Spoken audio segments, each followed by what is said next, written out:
Buen día. La idea de la ponencia era un poco repasar todo lo que era la historia desde que se aprobó la Ley de Ordenación de la Edificación, la LOE, y poder hacerlo desde un punto de vista muy práctico de todo lo que teníamos en ese momento y cómo fuimos evolucionando de manera paralela lo que era el sector asegurador con el sector de la promoción y cómo al final acabamos convergiendo en lo que es la industria de la construcción, porque al final la industria son constructores, son promotores y son un montón de intervinientes que al final convergen para un fin común, ¿no?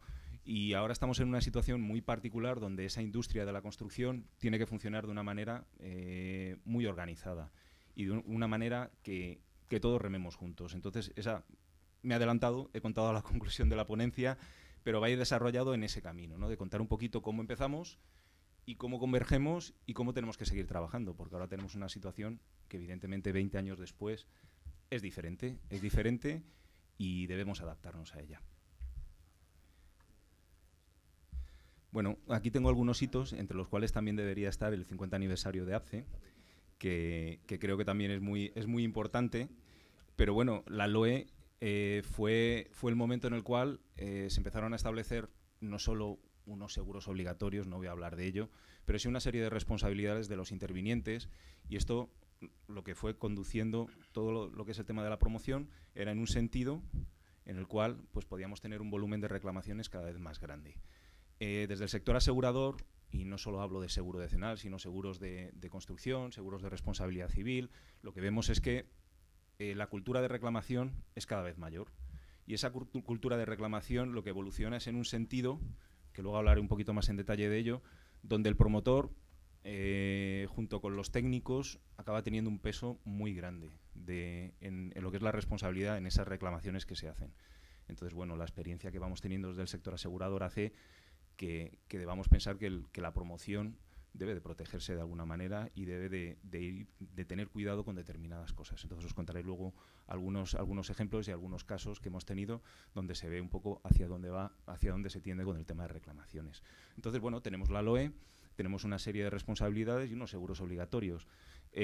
Como hito importante, una vez que entró en funcionamiento la LOE, está el Real Decreto de diciembre del 2002, donde se excluyó de obligatoriedad del seguro decenal lo que era la autopromoción y la rehabilitación. Y paro ahora un poco en lo que es la rehabilitación, porque todos tenemos claro que la rehabilitación, a priori, no tiene una exigencia de seguro decenal, pero desde el sector asegurador hemos visto que hay excepciones. Al final, la LOE establece que la vivienda de nueva construcción tiene que tener ese seguro obligatorio y nos hemos encontrado con determinadas promociones donde era una rehabilitación, pero se construía vivienda nueva. Véase remontas, donde se amplía en planta para arriba, véase cambios de uso también, y simplemente quería apostillar con este Real Decreto y este cambio diciendo que la rehabilitación pues también puede tener esa exigencia. Eso se tiene que tener en cuenta de cara a lo que es la promoción, porque los registradores de la propiedad finalmente pues pueden exigir ese seguro y lo que es la inversión del promotor pues puede verse comprometida en un momento dado. Hemos tenido casos de cambio de uso, por ejemplo, de un edificio de viviendas donde tenía en planta baja y primera planta un colegio.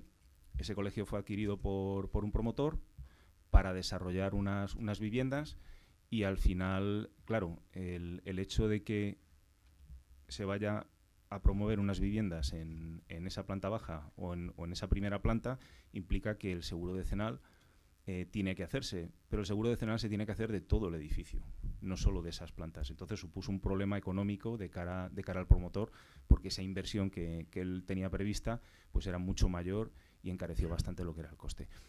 Simplemente lanzar el mensaje que aunque el Real Decreto establecía que la rehabilitación no tenía obligatoriedad del seguro decenal, sí hay casos en los cuales pues sí nos encontramos con esa obligatoriedad. Simplemente hay que hacer consultas vinculantes a los registradores de la propiedad, consultas por escrito y ya hemos visto que durante todos estos años pues acaban resolviendo todas las dudas que se puedan presentar. Otro hito importante fue la entrada en vigor del Código Técnico de la Edificación, y aquí no voy a hablar mucho porque es la normativa sobre la cual se tiene que construir. Veníamos de una normativa donde se prescribía cómo se debe de construir, y ahora teníamos una normativa nueva donde se decía a dónde se tenía que llegar con los edificios, que los edificios cumplieran una prestación, pero no nos prescribían cómo construir. Eso fue un hito y desde el punto de vista técnico pues supuso unos cambios de mentalidad y también unos cambios que tuvimos que adaptarnos los seguros, porque al final es muy fácil en un momento dado analizar riesgos, que llamamos nosotros, sobre cosas que te dicen cómo se tiene que construir, pero cuando se intenta potenciar un poco más la innovación y un poco más el tema de proyectos que cumplan una prestación, pues para nosotros fue una dificultad. Bien. Con el paso de los años, otro hito fue la Ley de Rehabilitación, Regeneración y Renovaciones Urbanas, donde se establecía que los edificios tenían que cumplir una serie de requisitos, se tenían que hacer las inspecciones técnicas y que esos edificios lo que tenían era que adaptarse a una normativa para que fueran eficientes a nivel energético. Entonces esto dio lugar a mucha, y está dando lugar a mucha rehabilitación de tipo adecuación al tema de consumo, de instalaciones y de aislamiento térmico, el famoso SATE y todas estas cosas. ¿Qué ocurre ya? Que empezamos a hablar de rehabilitar los edificios que no cumplen unas prescripciones de temperatura, pero empezamos a ver que se hace mucho hincapié en lo que es que los edificios estén bien aislados y que sean habitables y que no se pierda temperatura y que la gente no tenga problemas en esos edificios de cara a esa pérdida de temperatura. Y finalmente nos vamos a la Directiva Europea de Edificios de Consumo Casi Nulo, que entrará en vigor el año que viene, donde los edificios de nueva construcción tienen que ser de consumo casi nulo. ¿Esto qué quiere decir?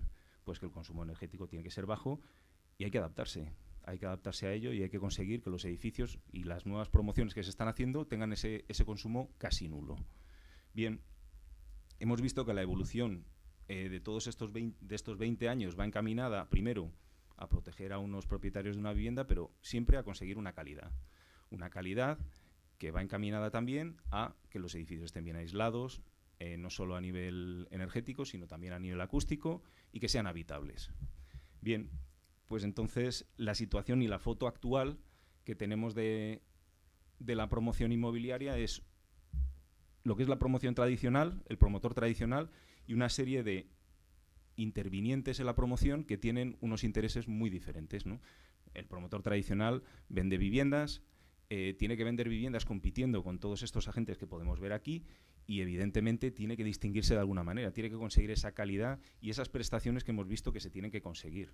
Entonces, lo que vemos desde el sector asegurador es que la cultura de reclamación cada vez es mayor.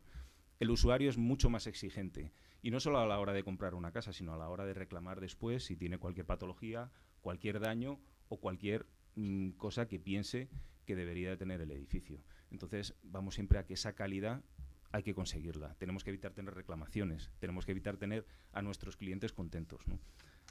Lo que pongo, voy a seguir hablando del resto de intervinientes, pero lo que pongo abajo es que al final hablamos de una industria de la promoción, pero el seguro tiene que acompañar. Entonces, el seguro tiene que ir encaminado a poder garantizar y a poder dar una respuesta a los problemas que puedan surgir en la construcción de los edificios, durante la construcción o después, para que se consigan estas prestaciones y para que, en caso de que haya reclamaciones, pues se pueda atender. No estoy hablando solo de los seguros decenales, trienales, sino también de responsabilidad civil en un momento dado que satisfagan todos esos problemas. Desde el sector asegurador nos encontramos también con SOCIMIS y fondos de inversión que no solo están desarrollando su actividad en el sector de la edificación de viviendas, sino también en el terciario. Vienen con unas exigencias de calidad muy grandes y vienen con unas necesidades de garantías bastante grandes. Entonces, competir con estas entidades tan grandes pues supone muchas veces también competir en esa calidad. Entonces, volvemos otra vez al concepto que estábamos hablando, calidad. Hay que ir encaminado a la calidad. Bien, seguimos teniendo los promotores ocasionales, pero los promotores ocasionales, con la evolución que hemos tenido de todos estos años, vemos que se van quedando un poco atrás. Y es importante que se vayan quedando atrás. Ellos son los que van a absorber la mayor parte, y estamos viendo que absorben la mayor parte de las reclamaciones complicadas, no suelen ser profesionales del sector y al final pues ven que sus inversiones no van en la línea que deberían y cada vez pues va habiendo menos promotor ocasional como hubo en su momento con el boom de la construcción. También se compite con el Sareb. Hay todavía un montón de promociones que se abandonaron y que se están reconduciendo para poder sacarlas adelante. Y bueno, pues a veces se adquieren por promotores, otras veces se intentan sacar adelante, pero bueno, sigue habiendo todavía un stock ahí de viviendas que está gestionando el Sareb. Y por último, las administraciones públicas y la vivienda pública, que bueno, que podemos ver un poco que está un poco estancada, por decirlo de alguna manera, con todos los problemas políticos que hay con el tema de la vivienda. Y aquí tenéis un poco lo que es la foto de lo que es el sector de la promoción ahora mismo. ¿Qué quiere decir esto? Que si tenemos que ir en camino y encaminados a lo que es la calidad, todos los agentes tienen que ir en ese sentido. Comentaba la cultura de reclamación y la experiencia que tenemos desde el sector de seguros. La LOE establece que hay una serie de responsabilidades para el promotor que derivan luego en una serie de garantías que son por habitabilidad y por estabilidad del edificio. A grosso modo, 10 años y 3 años. 10 años por estabilidad del edificio y 3 años por lo que es la habitabilidad. También existe la responsabilidad de los técnicos y existe la responsabilidad del constructor por 1 año. Entonces, cuando ocurre un siniestro, cuando tenemos un edificio que tiene un problema, que tiene una patología, lo que suele venir es una demanda que se presenta al promotor siempre. El promotor es el que suele recibir la primera demanda del propietario de la vivienda o de la comunidad de propietarios. ¿Qué ocurre? Que en ese momento, en función de los seguros que haya, entran en juego las compañías. Entonces, muchas veces esas reclamaciones pues, se atienden o no se atienden en función de si del siniestro está cubierto o no está cubierto. ¿Qué ocurre? Que muchas veces se judicializa el tema de las reclamaciones. ¿Qué quiere decir esto? Que al final el problema se alarga en el tiempo y el promotor suele tener problemas a lo largo de ese tiempo. Lo que estamos viendo es que cuando hay un siniestro, cuando hay una reclamación, pues muchas veces hay que andar provisionando y al final son situaciones que se demoran mucho en el tiempo. La responsabilidad civil la gestión de la responsabilidad civil es muy lenta y al final acaba habiendo problemas. Desde el sector asegurador lo que hacemos es intentar de alguna manera financiar esos problemas con seguros que denominamos de daños. Los seguros de daños de alguna manera lo que están haciendo es adelantar el pago de unos problemas que hay, unos siniestros que están cubiertos y ya será la compañía la que vaya a reclamar con las pólizas de responsabilidad civil contra el resto de agentes, intervinientes o responsables. ¿Qué quiere decir esto? Que al final una manera bastante práctica de abordar las reclamaciones y los problemas que hay una vez entregados los edificios o en el momento que se están construyendo son los que se denominan seguros de daños. Los seguros de daños de la construcción, seguro de todo riesgo de construcción, seguro decenal y seguro trienal. Estamos viendo que ayuda porque lo que hace es indemnizar para reparar un determinado problema y ya la compañía de seguros es la que se encarga de reclamar al constructor, a los técnicos o a quien corresponda. Dentro de las reclamaciones y cuando se judicializa, lo que hay es una tendencia muy grande, y esto lo vemos mucho en los seguros de responsabilidad civil, a las sentencias solidarias. ¿Qué quiere decir esto? Que un juez determina cuánto, en función de la demanda, determina que pueda haber distintos agentes que puedan ser pagadores, al margen de si tienen responsabilidad o no. Lo que determina es que en un momento dado puede haber un técnico que tiene una póliza de seguros de responsabilidad civil profesional, un aparejador, un arquitecto, un promotor y a lo mejor un constructor también. Entonces, en función de todos esos agentes intervinientes, establece muchas veces sentencias que son solidarias, donde cada uno, de manera proporcional, asume el coste de esa reclamación y de ese problema.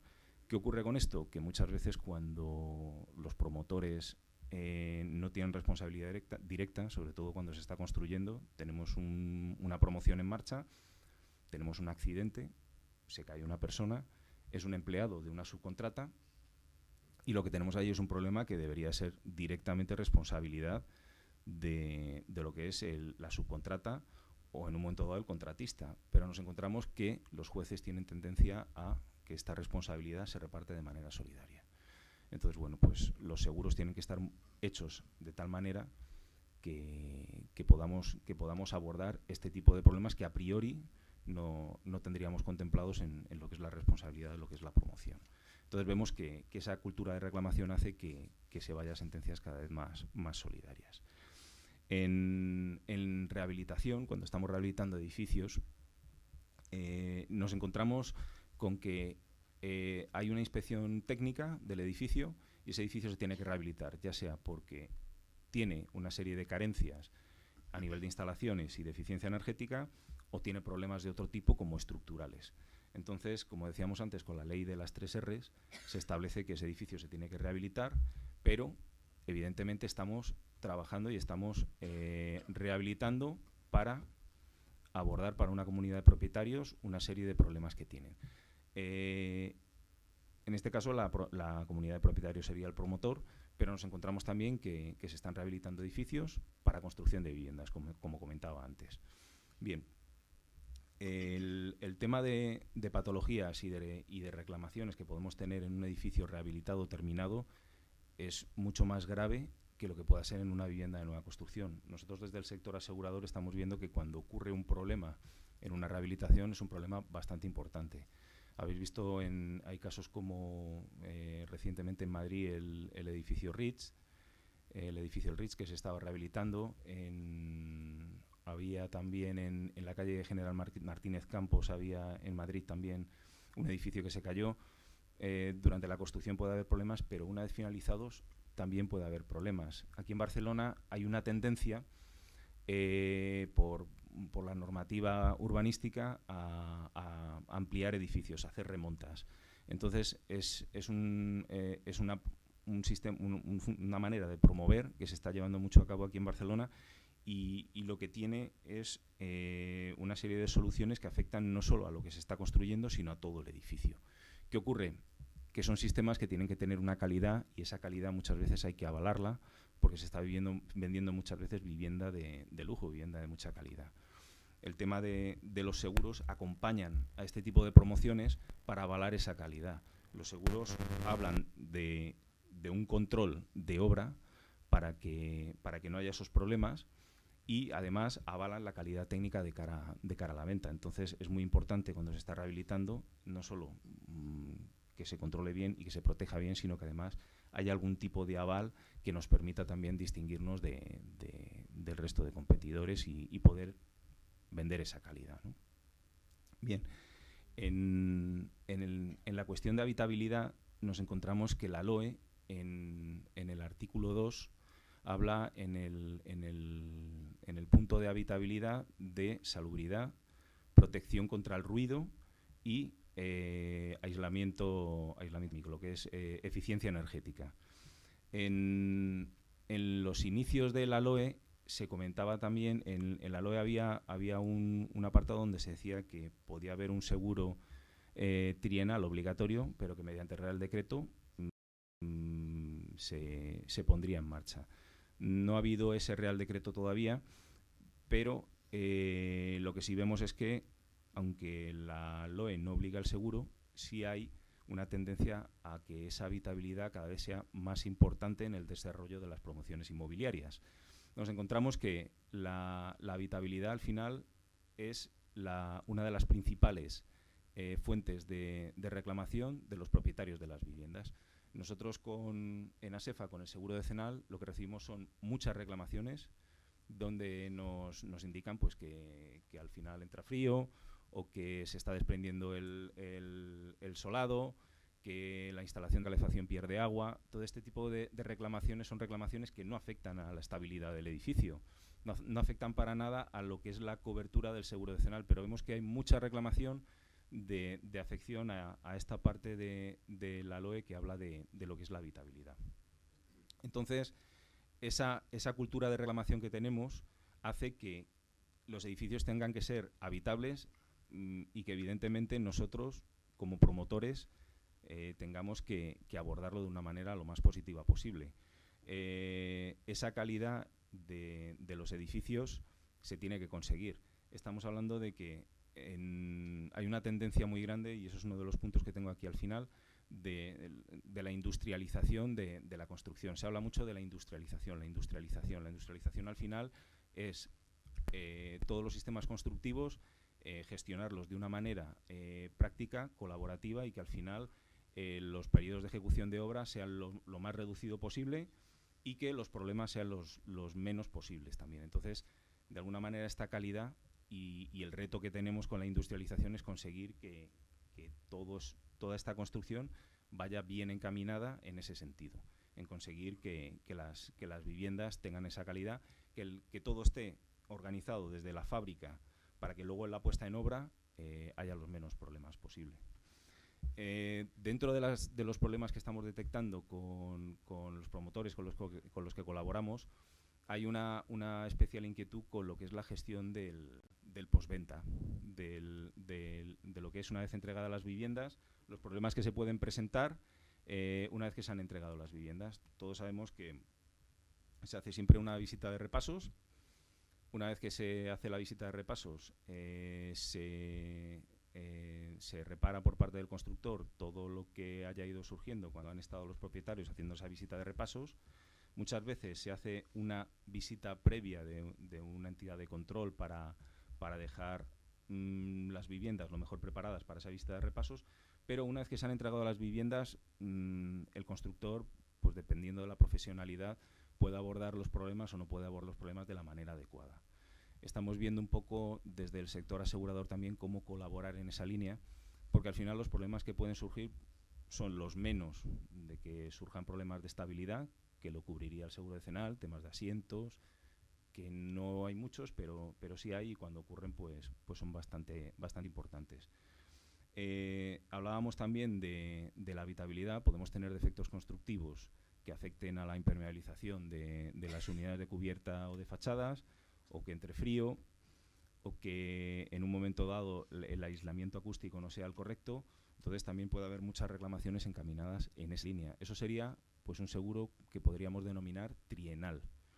Pero claro, nos queda luego toda la parte de acabados, de terminación y acabado, donde la mayor parte de los propietarios van a reclamar pues que hay algún daño estético, que no cierra bien la puerta, que la grifería no funciona bien.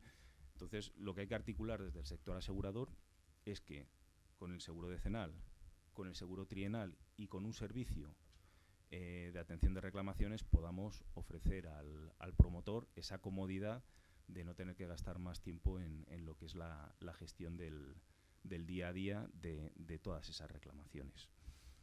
Hay grupos de trabajo establecidos en las asociaciones. En Asprima, por ejemplo, la Asociación de Promotores de Madrid, hay un grupo donde se está trabajando en darle forma con el seguro a este posible servicio de postventa para que sirva de ayuda a lo que es el sector de la promoción. El Instituto Eduardo Torroja tiene también un grupo de trabajo en la línea de industrialización, donde todos los agentes, como decía, que pertenecen a la industria de la construcción, están desarrollando un poco las líneas de trabajo para tener una industrialización de la construcción adecuada y que no suponga un problema para todos los que intervienen, desde los promotores hasta los constructores, hasta las propias compañías de seguros y lo que son las asesorías jurídicas para evitar el tema de reclamaciones. Y bueno, lo que quería trasladar es un poco lo que comentaba antes. Hemos partido de un punto en el cual se establecían una serie de responsabilidades. La construcción iba encaminada a lo que era lo más artesanal, ha ido evolucionando en la línea de la calidad y la industrialización, y esa calidad y esa industrialización ha hecho que, ya no solo a nivel de proyecto, por ejemplo con BIM, como a nivel de ejecución, también con BIM, pues vayamos organizándonos cada vez más para que todos los agentes estén coordinados, todos los agentes trabajen en la misma línea, que los seguros acompañen al promotor para cubrir los posibles problemas que puedan surgir y responsabilidades, y finalmente el producto final sea un producto de calidad, bueno y a la medida de los consumidores que vamos a tener. Entonces, quería simplemente hacer este repaso histórico y estos hitos para que veáis que la situación en la que estamos y el reto en el que tenemos ahora mismo delante es el de la industrialización y el de dar la máxima calidad posible a esos clientes que cada vez son más exigentes. Así que muchísimas gracias. Muy bien. Como veis, el valor y las valoraciones. No digo nada de tasaciones. Está muy buscado porque precisamente... Perdón, ¿cómo se pasa para pasar las pantallas? Bueno, tal y como os comentaba, vale, perfecto. El punto de partida que toma el de coger, que es valor, ¿no? ¿Cómo lo define la RAE, ¿no? La cualidad de las cosas en virtud de la cual una se va a pagar una cierta cantidad por poseerla. En principio esto sería lo que es el valor, ¿no? Muchas veces escuchamos, ¿no?, en nuestra vida, me han tasado mi casa por tanto. En principio, si te dan tanto por tu casa, pues será lo que vale. Inicial, ¿no? El valor es mucho más complejo, tan complejo que existen multitud de valores, que no tasaciones, sino multitud de valores que dependen mucho de la normativa que se aplica, del tipo de inmueble, que me gustaría ilustraros. La más habitual, la que se ha en el mercado inmobiliario y en el financiero, ha sido el valor de mercado, la que define la orden ECO, que es el Real Decreto el cual nos rige a las tasadoras. En esta definición, como podéis leer, se da un paso más allá y ya no se habla de la cantidad. Debe existir un mercado suficientemente estructurado de oferta y de demanda para poder localizar un valor de mercado o de tasación. Un ejemplo, yo tengo una casa en medio del desierto y yo decido que vale tanto. Pues el valor pondría en duda ese valor porque no habría un mercado comparable, estructurado, donde pudiéramos definir realmente si esa opinión de valor es cierta, es alta, es baja. Tiene que haber también luego posteriori una demanda. De ahí que esta normativa es de las más usadas en el mercado inmobiliario y en el financiero, porque da una seguridad de que existe un mercado. Yo puedo, al final, una entidad bancaria, imaginaros, se queda un inmueble porque no se devuelve la hipoteca, esa entidad financiera puede volver a recolocarlo en el mercado, ¿vale? Tener en cuenta que España es el único país, se nos ha criticado mucho a través de que el origen de la crisis del 2007 pues se originó en el tocho, bueno, y que las tasaciones y las valoraciones no eran correctas. Hay que tener en cuenta que España, de toda la Comunidad Económica Europea, era la que tenía y tiene el mercado de las valoraciones más regulado de toda Europa, ¿vale? En Francia el registro no existe, en Alemania, por ejemplo, todavía están en un paso previo, que es que un arquitecto local de Düsseldorf dice lo que vale la valoración. No, aquí tenemos una sociedad de tasación que vigilan el control de las tasaciones, que van una serie de tasadores externos. Esas sociedades de tasación estarán supervisadas evidentemente por el Banco de España, con lo cual el sistema garantiza una supervisión y un control. El problema, evidentemente, de la crisis inmobiliaria fue otro y no fue de la metodología que se estaba aplicando en España. El Central Europeo continúa confiando en el sistema español, ¿no?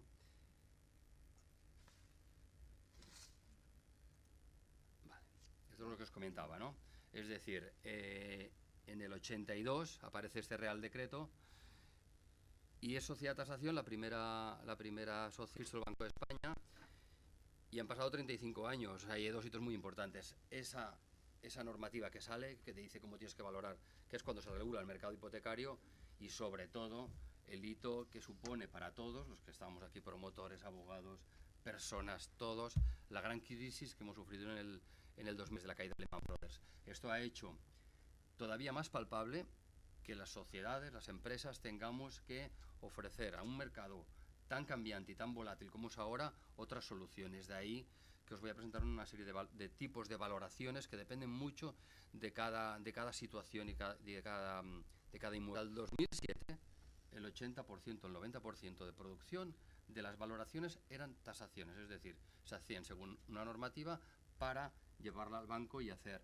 Y esto todavía perdura, pero cada vez el porcentaje de tasaciones respecto al global de valoraciones va disminuyendo, evidentemente, ¿no?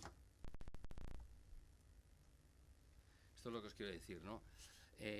Ya no hablamos de tasaciones, sino de valoración de activos.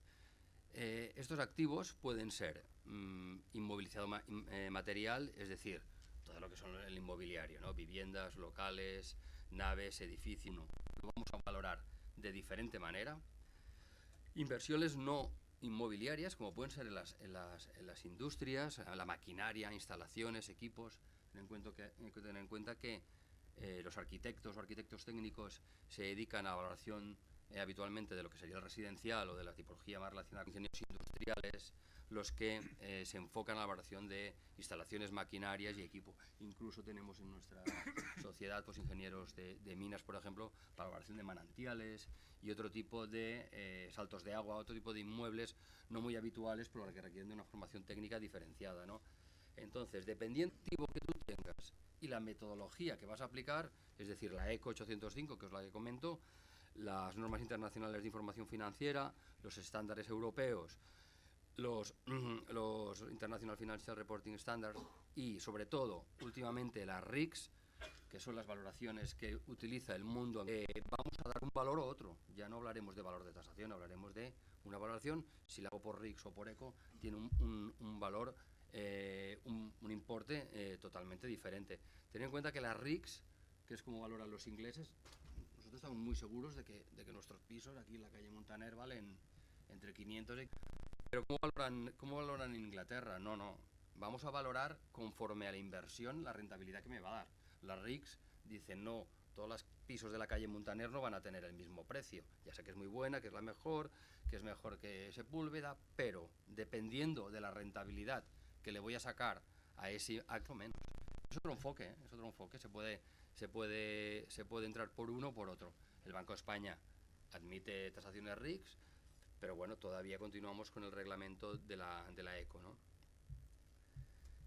Luego encontramos que tenemos que escuchar mucho a los clientes cada vez más, que te encargan valoraciones, los clientes, y somos nosotros los que tenemos que tener el compromiso de saberles orientar y escuchar, porque me divorcio y me tengo que tasar la vivienda y me la tasas muy alta, ojo. Dependiendo de la finalidad que tú vas a utilizar la tasación, todo sirve, ¿no? La tasación hipotecaria va a servir, por ejemplo, para en un pleito matrimonial demostrar que el piso vale más o menos. Entonces, bueno, aquí tenéis los tipos, los menciono, los grandes grupos, que son para auditorías, que sería la verificación de las carteras, es decir, puede ser una entidad financiera que tenga 12.000 inmuebles, vamos a valorarlo esto en masa y hacemos una cartera dándole un valor al conjunto, no individualizado, ¿no?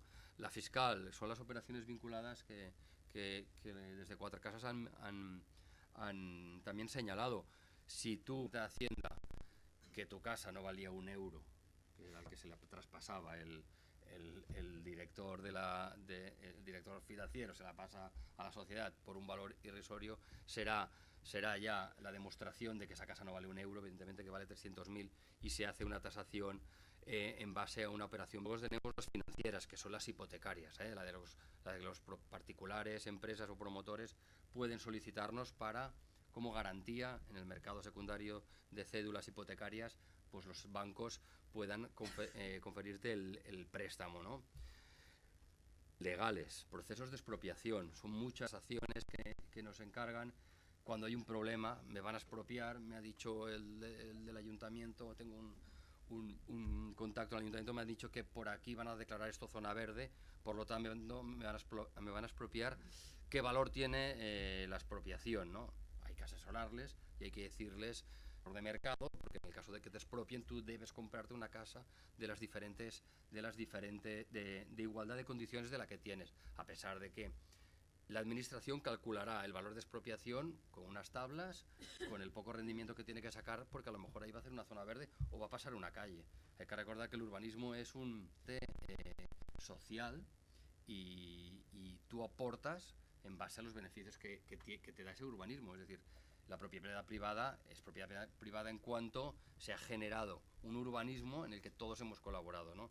Es difícil demostrarlo a un particular que le van a expropiar, sobre todo un PGM del año 76 como es el de Barcelona, muchas calles que se han tenido que modificar 1 o 2 metros.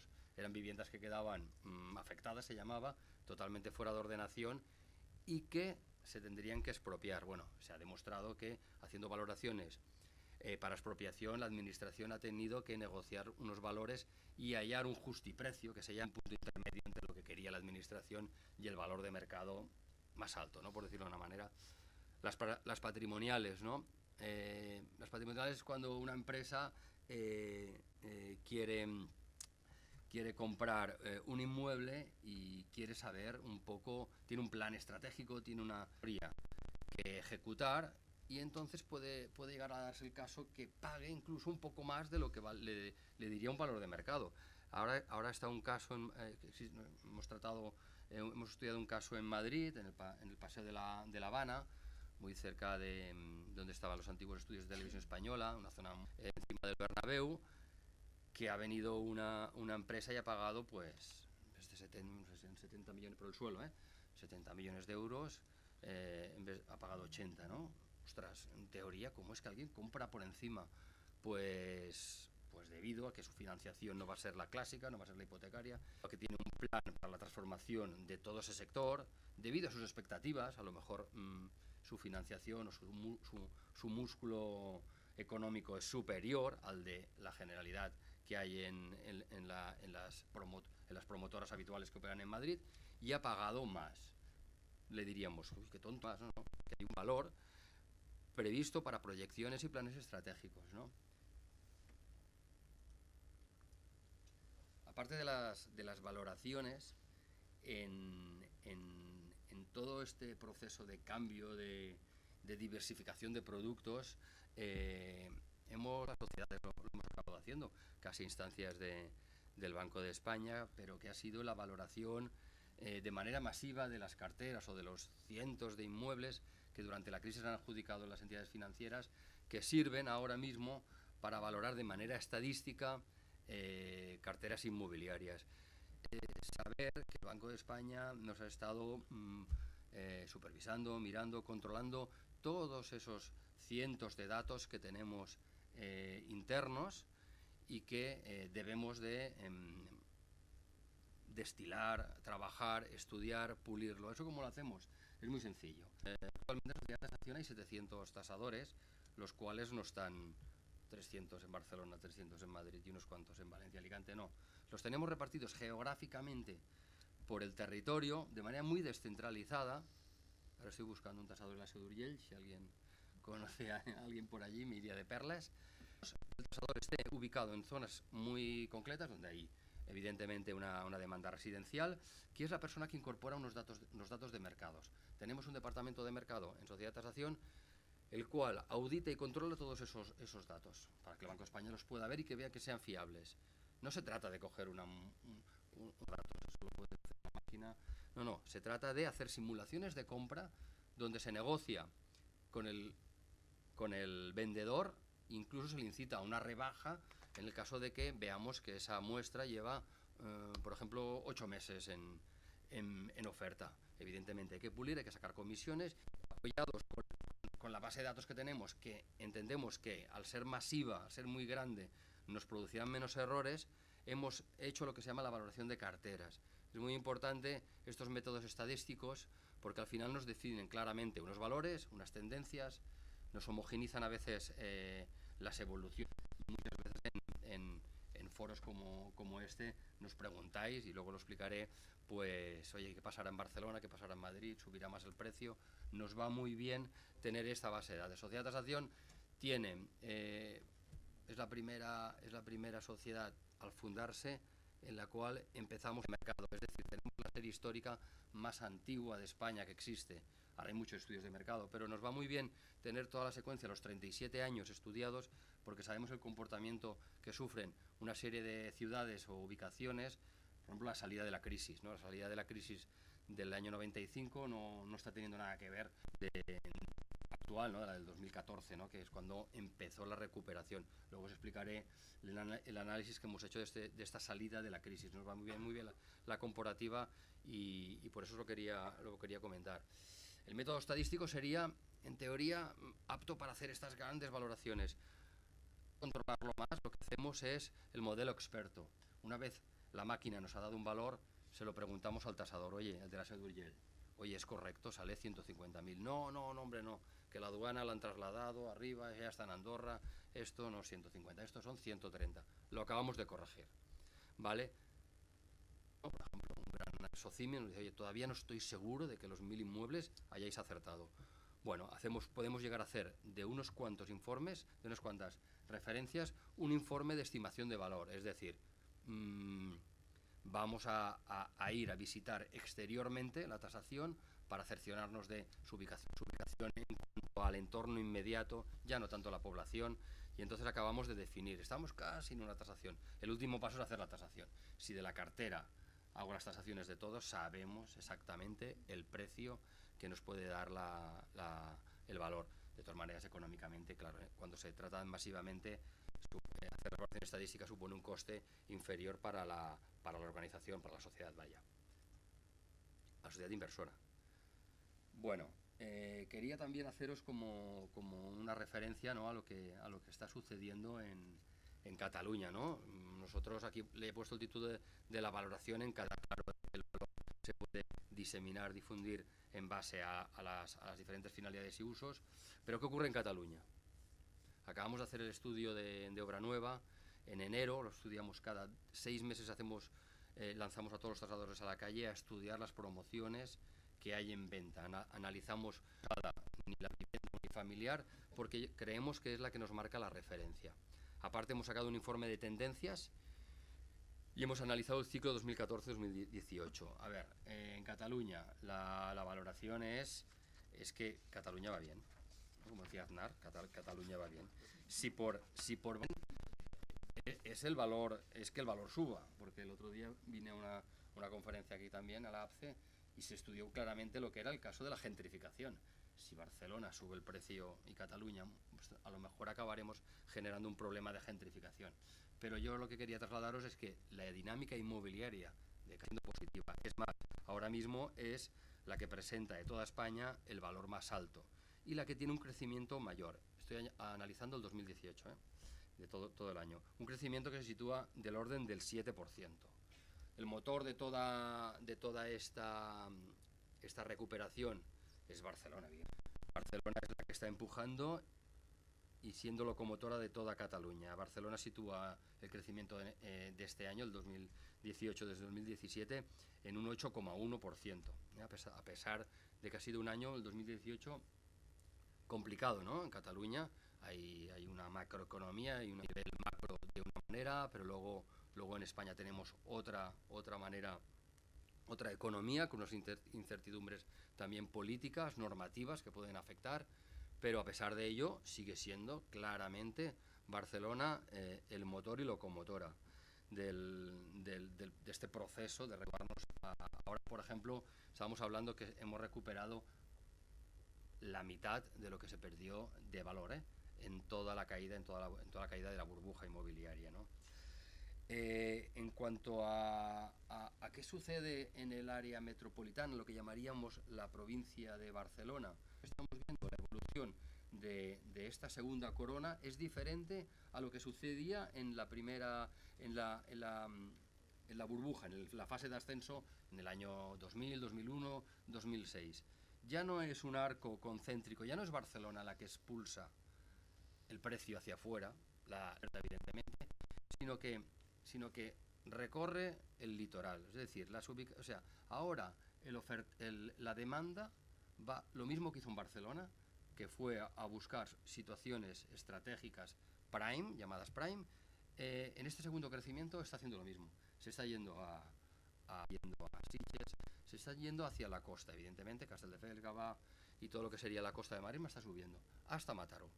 En cambio, vemos que hacia el interior, a no ser que sea Sant Just, Sant Cugat, no es homogéneo, o sea, la mancha es como si fueran dos líneas y no aquellos arcos concéntricos.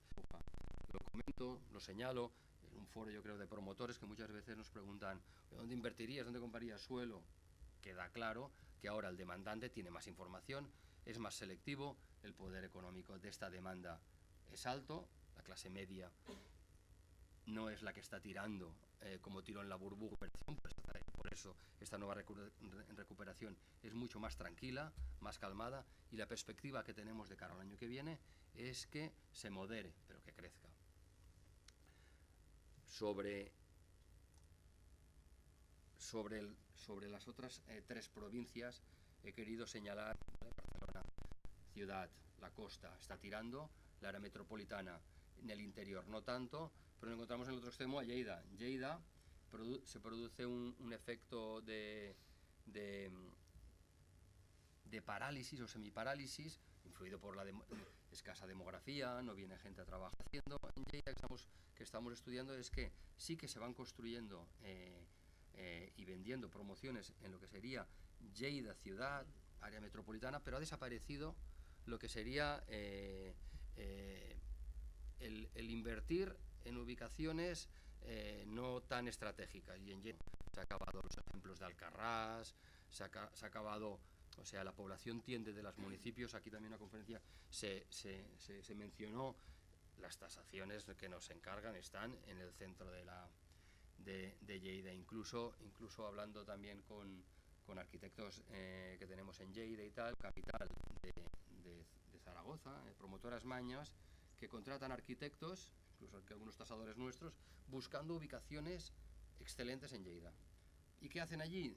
Lujo y tal, no, 4 habitaciones, 110 metros, 120 como mucho, pero ya no, nadie quiere hacer una casa adosada en Alcalá. Experiencia aprendido, ¿no? Al menos algo de la burbuja, ¿no? Y caso puntual de Lleida, tal y como os comentaba, por las ubicaciones tan estratégicas, es el Valle de Arán, Viella, está muy bien, están subiendo y hay obra nueva. En la Seu d'Urgell también sucede lo mismo, ¿vale? Influencia lo que quieras, pero estuve el otro día buscando un tasador y evidentemente allí algo se mueve, cosa que en lo que sería el resto de la provincia está paralizado. Muchas veces hablo de Puigcerdà, porque la Sardaña, ya sabéis, está partida, ¿no? La Sardaña de Lleida, la Sardaña de Girona. Pero bueno, en Puigcerdà sucede que no hay obra nueva. Siempre buen dit, ¿no? Es la tercera casa, ¿no? La de la Sardaña es la tercera casa. Evidentemente, no se construyen pisos, pero se construyen casas. Ahí notamos que la economía está yendo por el buen camino y se están haciendo muchas promociones de viviendas unifamiliares. No las tenemos estudiadas, pero si os sirve el ejemplo, ¿vale? Los desplazamientos también son difíciles de cubrir en aquellas áreas, pero sí que creemos que Puigcerdà es un puntal en Lleida, dentro de este paradigma. ¿Qué sucede en Gerona? En Gerona es la segunda provincia, la cual tiene pues los motores de lo que sería la propia ciudad de Gerona, que ya desde la llegada del AVE, desde el impulso turístico que ha tenido la propia ciudad, buscando nuevas alternativas, tiene un turismo deportivo muy amplio. Se encarga una revista de ciclismo muy famosa en el mundo de los, si os gusta el ciclismo y el Tour de Francia y tal, pues bueno, que compran en el casco antiguo, compran todo un edificio para hacer un hotel para aficionados al ciclismo que vengan a hacer rutas por allí de ciclismo y tal. Oye, pues son antiguo de Gerona, pues han pagado pues unos importes muy altos, la ubicación es muy buena.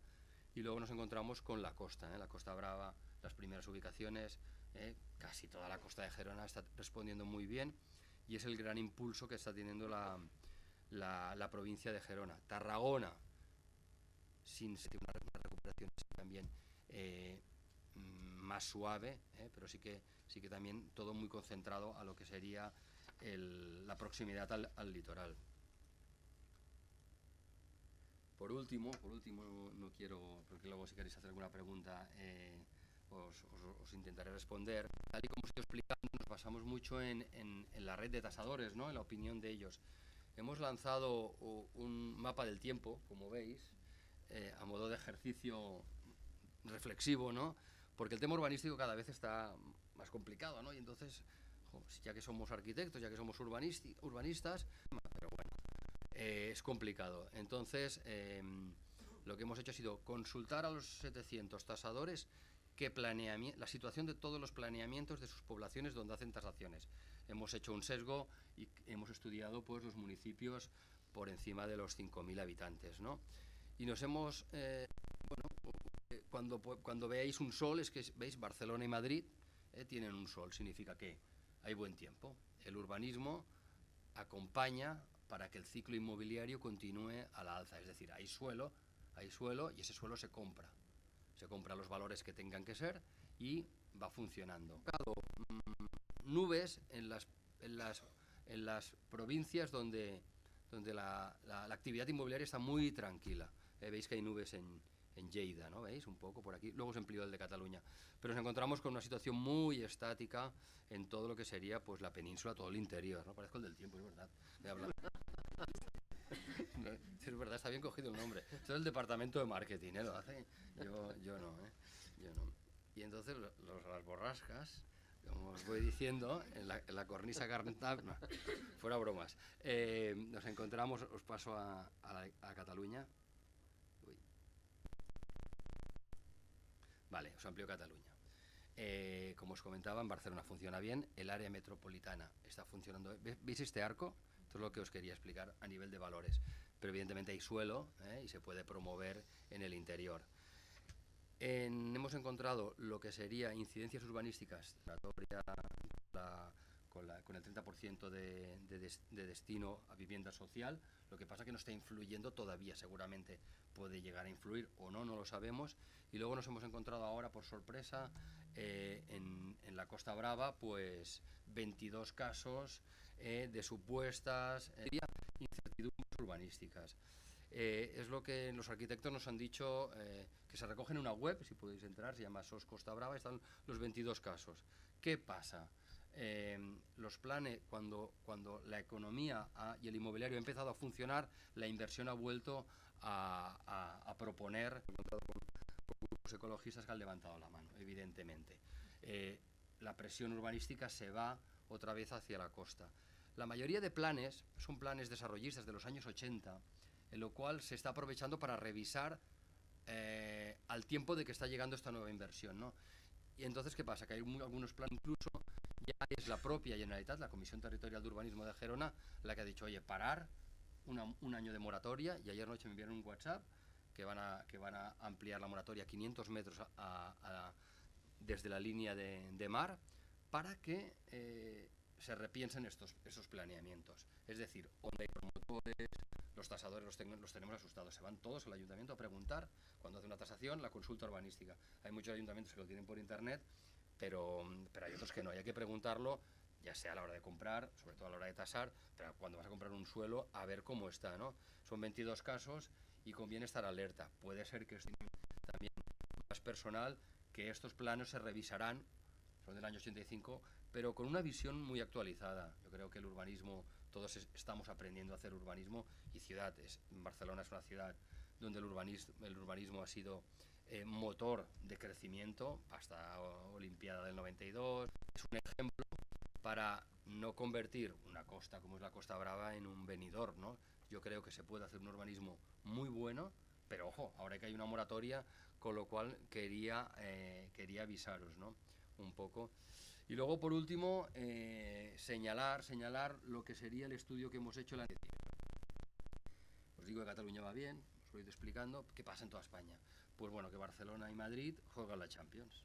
Sí, de claro, juegan la Champions y los demás juegan la división de honor, ¿no? Es decir, Barcelona y Madrid ha entrado en el circuito de las 25 ciudades para invertir mundo, y entonces la inversión te puede llegar de Qatar, de Francia, de Estados Unidos, y entonces se nota el despegue de estas dos grandes capitales, y por eso el mapa que veíais del tiempo, que es muy muy comparable a la evolución del valor de mercado, pues en el resto de, por ejemplo, todo lo que sería solar, sin llegar a las dos Castillas, ¿no? Las dos Castillas presentan un crecimiento bajos, vegetativos, del 1%, similar a lo que le puede pasar a Lleida si la estudias en el global. Nosotros, porque lo tenemos muy fácil, ¿no? En Cataluña nos lo sectorizamos rápidamente, pero cuando te vas a territorios más grandes, ves que, claro, que leí, no sé, esto hace años, de cómo iba el inmobiliario en Estados Unidos, ¿no?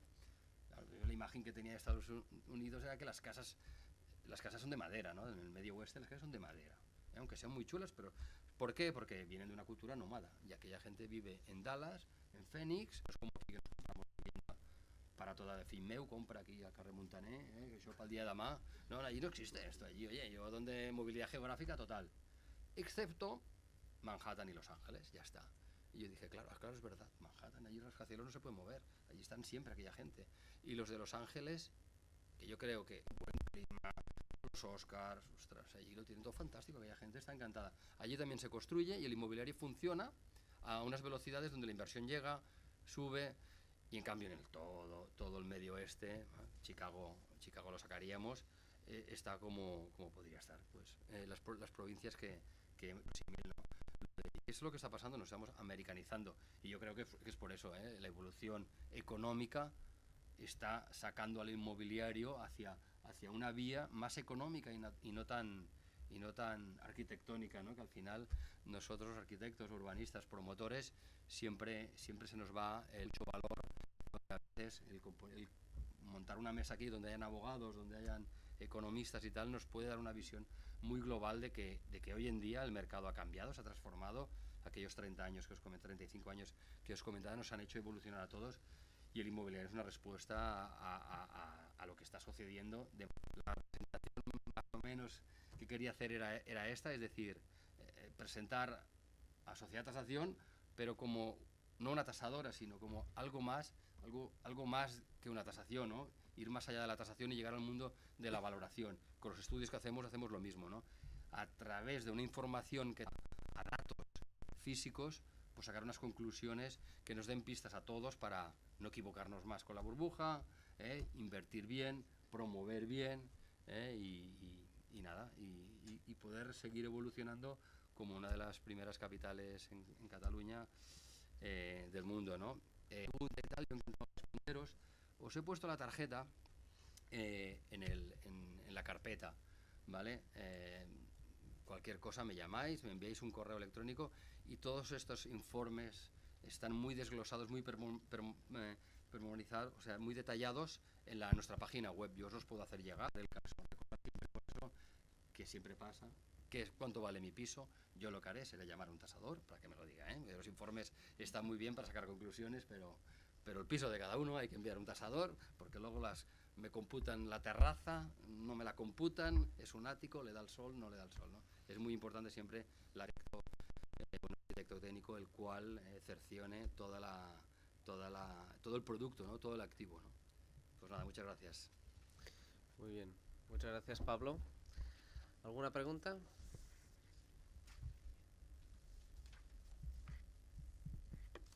Nosaltres hem edificat els últims anys, a més, sense hipoteca. I tots aquests anys que els clients s'han hagut de buscar la hipoteca una per una, perquè no hi havia subrogació, nosaltres com a promotors tremolàvem cada vegada que venia un tasador. O sigui, per nosaltres ha sigut un tasador. Sí. Quan li hem preguntat en què es basava, no? Perquè hi ha hagut inclús compradors nostres que han al·legat la tasació, el tema era doncs 300 metres o 500 metres a la rodona, pues, idealista, fotocasa, i els portàvem. Nosaltres dèiem que nosaltres no hi havia obra nova en tot el voltant. Per tant, la referència era els preus de venda anunciats a segona mà, anunciats. Nosaltres, a vegades, a algun client li dèiem com a argument de dir, home, si nosaltres estem subscrits al programa de valoracions del registre, posen 300 euros, el tenim tots accessible, home, per què no ha de ser una font d'informació, que són escriptures que han passat pel registre, Per què no les tassadores poden utilitzar aquesta informació? Només s'han de i en canvi només es basen en valors de venda. Teníem tot el carrer que l'havien escripturat clients nostres i per tant nosaltres sabíem en quin preu havíem escripturat. I per tant nosaltres anàvem per sobre dels preus de segona mà de 300 metres a la rodona. I la resposta de la tassadora era que no, que són preus de comparació encara que estan per registre. També veiem els tassadors molt condicionats. No, és que jo fa un any vaig tassar un pis de la mateixa escala o un pis de l'escala del costat i estic absolutament limitat al preu que jo vaig tassar fa un any. Nosaltres dèiem, però si durant un any res més. I per tant hi ha hagut increments de preu de venda. Per què tu, tassador, has d'estar vinculat al preu que vas dir fa un any? Nosaltres també veníem fa un any a un preu i ara estem venent a un altre. No s'ha construït més, hem anat venent, els últims pisos els hem adinerat i un client els ha comprat. El primer tema meu és que vosaltres dieu que teniu moltes dades, però realment quan li demanàvem a la tassació al client, va deixar-nos-la veure, a veure si trobem al·legacions entre els dos, tot ens basàvem en Fotocasa Idealista a X metres a la rodona, da igual que sea nuevo, segunda mano, da igual que tinc o no en tinc. El preu de venda que s'informa per internet no té per què ser realment el preu que s'acaba escripturant. Tinc més temes, però anem molt tard i per tant aquest és el que més em preocupa. Mira, m'he apuntat dos temes. El que diu el tassador és cert, ell li agafa 6 mostres. I personalitat hipotecària. I t'està explicant una part de la seva feina. Aquestes 6 mostres són les que diu l'ECO que té que ficar. Aquestes 6 mostres de mercat s'homogenitzen, el mètode de càlcul, i la que té piscina. Si tu tasses una que mostra no té piscina, tu tens que incrementar el valor, aquella. La teva és nova i la segona mostra és vella, tu tens que incrementar-li el valor. A part d'això, això és el que t'està dient el tassador. Nosaltres a la societat què fem? Tenim que fer un anàlisi d'això. Aleshores tenim la valoració i el controlador que diu que no, aquest valor no és correcte. Pot posar les 6 mostres, aquest valor no és correcte perquè mira, la base de dades ens diu que és molt baix o és molt alt, no? Per tant, es parla amb el tassador i escolta, 6 mostres no, tens que agafar o unes altres 6 mostres. Els tassadors tenen accés a la base de dades més comparables en l'entorn. Aquesta base de dades està filtrada. Si me fiquen una d'Idealista, el primer que fa el departament de mercat és que truca a Idealista i diu, fa una simulació de compra, diu, no, esto se vendió hace ya 2 meses, pam, l'anul·lem. 80 metros, no, no va aquí, 60. Li tenim que treure el marge d'Idealista. Si et grapen lo d'Idealista darrere, mal fet, aquest tassador, no cal tassador, amb un buscador d'Idealista ja tindria el Fotocasa, faig dos fuentes, no? Malament. Jo crec que la informació que et dona el tassador és, ja, em deia, per què no contacteu amb els registradors? Mira, precisament, com nosaltres traiem unes estadístiques, després TINSA, també aprofitant que tenim el company també de TINSA aquí, treu unes altres estadístiques, però ells computen de diferent manera, perquè potser no agafen... Nosaltres anem superfície útil, després n'hi ha els registradors, després n'hi ha la Vanguardia, després n'hi ha... Bueno, hem inventat el que es diu el panel de precios, això ho podeu buscar-ho, no? De manera que nosaltres hem liderat una web o per homogenitzar, per informar de que al mercat, segons sigui, n'hi ha diversos valors, cada un la seva metodologia, de manera que si sempre analitzem aquell panel de precios, tenim tots una certa coherència. Després veuràs que entre TINSA i nosaltres, un val útil, l'ha de construïda. Si se transforma, la diferència té que ser molt petita. Registradors, no sé com funciona, ja m'ho han dit diversos compostos clars, que aquella registrada sigui la mateixa que jo adopto, perquè si no, a 1.342 metres quadrats la desviació és molt alta, però tens raó, el mercat hauria d'unificar-se, dintre de la pluralitat, no es té que marcar el mercat perquè tingui una tendència cap a dalt o cap a baix, però sí un trasfons, i cada un tracta de diferent manera, no? I el del precedente, jo crec que aquest tassador que vas parlar amb ell, per no enfadar-se amb el controlador, diu, si yo el año pasado lo tasé por 300, pues pongo 310 y el controlador ja està, ja em quedarà content. Escolta, si va passant cada any, a sobre estic valorant el carrer Martí García Faria, que és l'altre dia vaig passar per allà, davant del mar, a la Villa Olímpica, a lo millor, jo et dic que Barcelona puja de mig al 8, però és que a lo millor allà davant del mar puja al 15. Té que ser el tassador que parli amb la... Escolta, està mirant el mar, que defengui aquell valor. És molt fàcil una actitud més passiva, una mica entre cometes, de dir, mira, pues ya no quiero tener problemas porque tengo un precedente, ¿no? Escolta, ja que vaig fer una escritura així, la torno a fer. No, cada escritura, cada tassació té que fer les mateixes comprovacions. No pots passar amb un precedent. És més, nosaltres tenim 700 tassadors. Moltes vegades els precedents van canviant, o sigui, i ho fem voluntàriament. No ens agrada, per exemple, tenir un tassador únic en una comarca, que sigui allà dalt al Pallars Jussà. Per què? Perquè em quedo amb una opinió. Si aquell tassador sempre em diu que les coses valen d'aquell persones, diem nosaltres a la Societat Tassació. És a dir, tenir diversos companys. A Barcelona n'hi ha 30 tassadors a Barcelona.